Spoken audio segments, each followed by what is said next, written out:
Hi, my name is Jacob Learman, and this is my parish.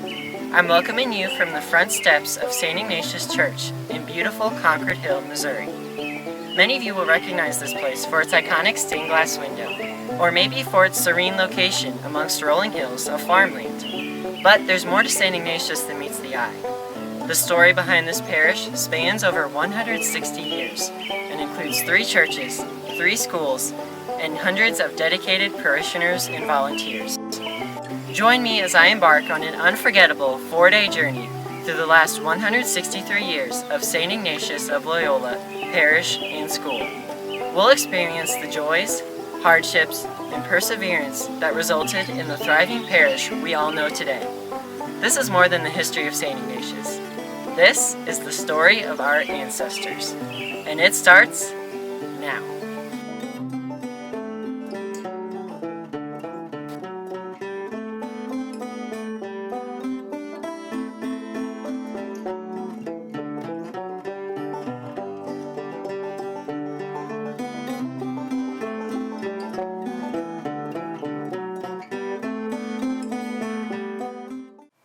Why, hello again! Thanks for joining me for the 3rd installment of my journey through the last 163 years of St. Ignatius of Loyola Parish and School. So far, we've made it through about 75 years of the St. Ignatius timeline. We're halfway there.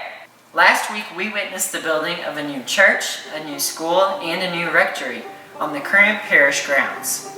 The school got replaced twice, the rectory got replaced twice, yet the church remained. However, it was only a matter of time before one big last change occurred at St. Ignatius. So in January of 1930, 4 parishioners presented themselves to the current pastor of the parish, Father Adolf Puter, as the building committee for the parish. Having been elected by the parishioners several years earlier, the group wanted to know what could be done about the current condition of the church. There was plenty of money in the parish's account to do something, and they didn't want to waste any time attempting to do that change. So 2 plans were introduced regarding the future of the current church. Plan A involved remodeling and repairing the church at a cost that would not exceed $41,000. Plan B, on the other hand, involved building an entirely new church at a cost of $50,000. The first plan was rejected by the Archbishop, which meant the parish had to go with Plan B. No time was wasted when it came to getting the church ready for demolition. On Easter Sunday in 1930, a groundbreaking ceremony was held by Reverend James Mahoney from Little Flower Parish. Several deacons and religious sisters, as well as Father Puter, were all present at the ceremony. Father Puter even got to turn the first shovel of dirt. Next came the task of clearing the church out of its pews, decorations, communion rails, and anything that could be moved before demolition could begin. So parishioners spent the day after Easter that year clearing things out of the church and bringing them over here to the school auditorium. Can you imagine carrying huge wooden pews up those steep steps upstairs? Once the church was cleared out, demolition could finally begin. So on April 28th, back in 1930, the second church at St. Ignatius Parish was torn down. This monumental day was followed by weeks of hauling out the debris and preparing for construction of the new church. New materials were hauled in by train and brought to the town of Piers, then hauled by truck up Concord Hill to the current parish site. On the 4th of July in 1930, the cornerstone of the current church was laid. Inside the cornerstone are things like pictures, documents, coins, and other time capsule type of things that will eventually be opened by the future parishioners of St. Ignatius. Construction of the new church didn't take long, because by Thanksgiving Day that year, the new church was finally finished. Right here, I have a picture of the current church back when it was completed. And up here in the corner is a picture of Adolf Puter, the current pastor of the parish at the time. Not long after the church was completed, Roy Pleger, however you say his name, I probably butchered it, of Holstein climbed to the top of the steeple with his bare hands and placed the cross on the very top. Can you imagine doing something like that? I know I can. Leave a comment below after you finish watching this video and let us know your thoughts on that. So 1930 was also a year of change for the school. St. Ignatius of Loyola School went back to being a public school that year. This meant that crucifixes and other religious items couldn't be hung on the walls. The teachers were paid the same as public school teachers, and the county paid $100 a month to rent the St. Ignatius school building. It wouldn't be until 1952 that St. Ignatius would again become a parochial school. Ever since the new church was completed, changes at St. Ignatius were fairly minor. With 1946 came the opening of the new Parish cemetery, just down the hill from the school. Much of the 20th century, however, involved changes to the school building. In 1956, the school's outhouse was replaced by bathrooms, which were added to both sides of the front of the building. 3 years later, asphalt was poured from Glassdetter's store all the way down to St. Ignatius. In 1962, the back windows of the first floor classrooms were closed off to make room for closets. In 1974, the back part of the third floor auditorium was closed off to make an additional classroom. 4 years later, room was made in the 7th and 8th grade classroom for a principal's office, which is still used today by our current principal. Another room was added off the kitchen in the basement for a new library, and that room is right behind me. And finally, the former chapel and sewing room became a classroom. After all these changes were made, St. Ignatius gained 2 classrooms and a library.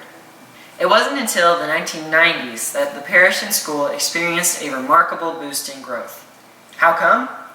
Well, you could probably give credit to 2 very important St. Ignatius pastors. Can you guess who they are?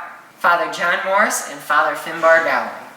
So back in 1985, a St. Louis native by the name of John Morris was assigned pastor at St. Ignatius of Loyola Parish. Father Morris was previously pastor at Holy Family and St. Gerald. And after a short time at St. Ignatius, the parish knew how lucky we were to have him. Father was a huge Cardinals baseball fan, and he often took students from the school to games with him. But his greatness didn't stop there. He would open the pool at his house to families during the summer and give out cans of Coca-Cola on Halloween to trick-or-treaters, because his birthday was actually on Halloween. Overall, Father Morris was extremely supportive of our parishioners, and even more supportive of our students. It was a sad day in 1996 when he retired from St. Ignatius Parish, and an even sadder day when he passed away in 2001.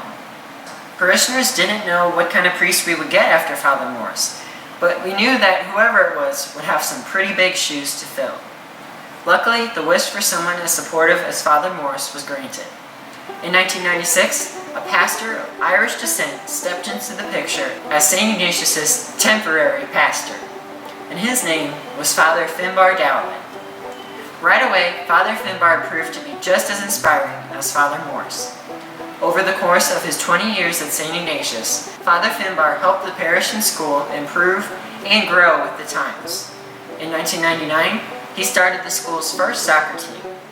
He also coached the school's speech team, brought technology into the school, and founded the St. Ignatius School Board. We are forever grateful to both Father Morris, Father Finbar, and all of our priests for all their hard work here at St. Ignatius. This brings us to the turn of the century. So in 2001, the last school sister of Notre Dame left St. Ignatius. Also in 2001 came the graduation of the first St. Ignatius kindergarten class, under the direction of Mrs. Weber. Prior to the 2000-2001 school year, students had to go to a different school before coming here because up until that year, we never offered kindergarten.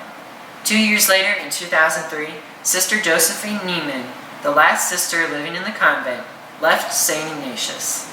Well, we've managed to make it this far, and we are almost finished. Be sure to come back next week for the 4th and final part of 163 Years in Concord Hill. We'll see what things look like over a century later here at St. Ignatius, and look at what's in our bright future. But wait, don't go anywhere, because here's your chance to win another prize.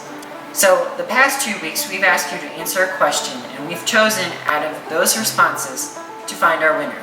But this week, we're doing something a little bit different. This week, we ask that you share this video on Facebook before Monday morning. Then, we will randomly select someone who has shared this video and award him or her 2 tickets to our annual Thanksgiving Day dinner in November. If you do not win though, don't worry, because you have one more chance to win an even bigger prize next week. 2 tickets to the Concord Hill Tech dinner auction. Please make sure we can see your share on Facebook, because sometimes we can only see some people's shares. So you want to make sure we can see yours so we know that you shared it, and to ensure that you'll have a chance of winning those Thanksgiving Day dinner tickets. So again, make sure to share this video by Monday morning. Then we will announce the winner in a post at noon on Monday, July 27th. Remember that the next video is the last. Also, it's St. Ignatius' feast day next Friday. So thank you for watching, and please join us next Friday for part 4 of 163 years in Concord Hill. See ya!